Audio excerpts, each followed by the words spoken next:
blamed the president for bomb threats and intimidation at polling locations. He said, quote, part of the general approach of the Trump administration has taken to intimidate voters with baseless allegations of voter fraud as a means of trying to repress the voice of Americans across this country. I want to give you a chance to respond to that. Yeah, I saw those comments from Mamdani. I think they are completely irresponsible, and they are based on zero evidence.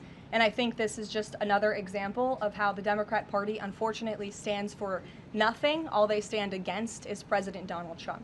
And I think it's quite sad to see that we have someone at the top of the ticket on an election day today saying such things about the president when he obviously had absolutely nothing to do with those threats. And on the shutdown, Democrats have been pretty quiet about the president's push for the nuclear option, terminating the filibuster.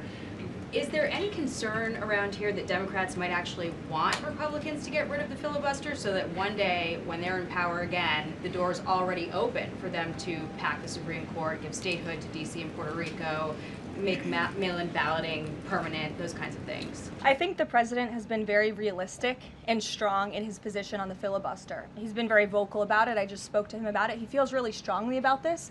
Republicans need to play tough and they need to play smart. That's how the president feels. And we know that Democrats, if they are ever given a chance at power again in this city, they will absolutely take away the filibuster from the United States Senate. In fact, you had 49 Democrats who already voted to do this before. The only reason it did not move forward was because you had 2 Democrats who are no longer in office because they were run out of town by the far left radical base of their party.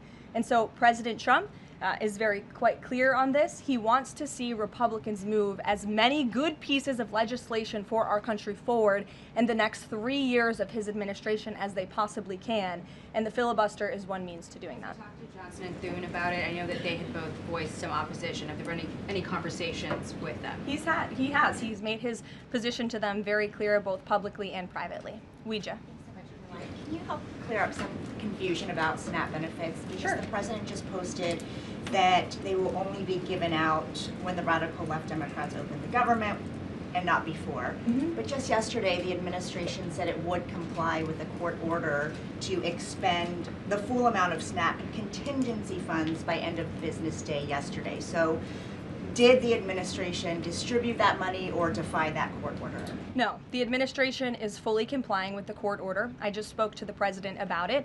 The recipients of these SNAP benefits need to understand it's going to take some time to receive this money because the Democrats have forced the administration into a very untenable position. We are digging into a contingency fund that is supposed to be for emergencies, catastrophes, for war. And the president does not want to have to tap into this fund in the future, and that's what he was referring to in his Truth Social post.